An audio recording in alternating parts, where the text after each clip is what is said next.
This morning, President Joe Biden continues to lose support from some congressional Democrats. It comes after he held a solo press conference last night after wrapping up the NATO summit. Willie James Inman looks at the questions that focus more on his campaign than foreign policy.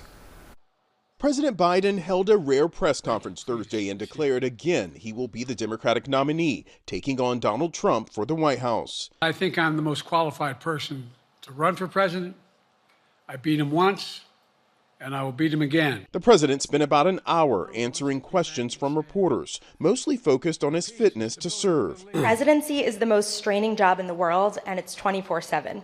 How can you say you'll be up for that next year, in 2 years, in 4 years? I just got to pace myself a little more. Pace myself. White House aides and supporters say they believe the president knocked it out of the park. He was at his best yesterday. I mean, he is most comfortable when he's talking about policy. On foreign policy, frankly, he was more substantive than 90% of people in Congress. But the president's responses were not flawless. I wouldn't have picked Vice President Trump to be vice president, but I think she was not qualified to be president.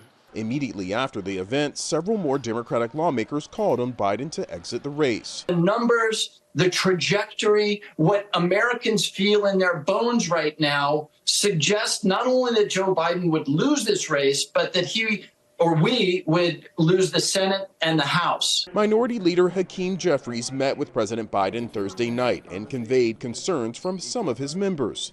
CBS News has learned dozens of lawmakers are considering calling on Biden to drop out over the next few days. Willie James Inman, CBS News, the White House.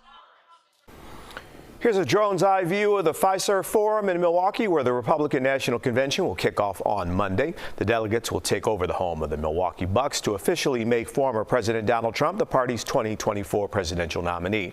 Ahead of the convention, some say there's already a blueprint for Trump's possible second term. It's called Project 2025.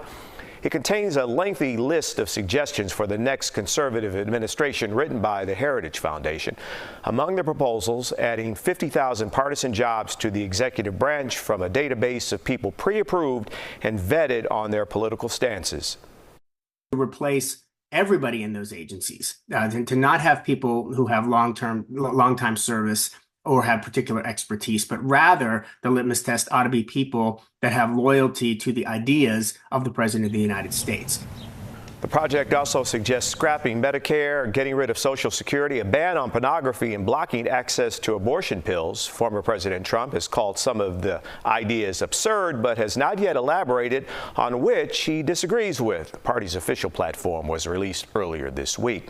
CBS News Chicago is your convention headquarters. We'll be right in the heart of the action in Milwaukee, along with our full team of reporters. Look for live reports starting on Sunday.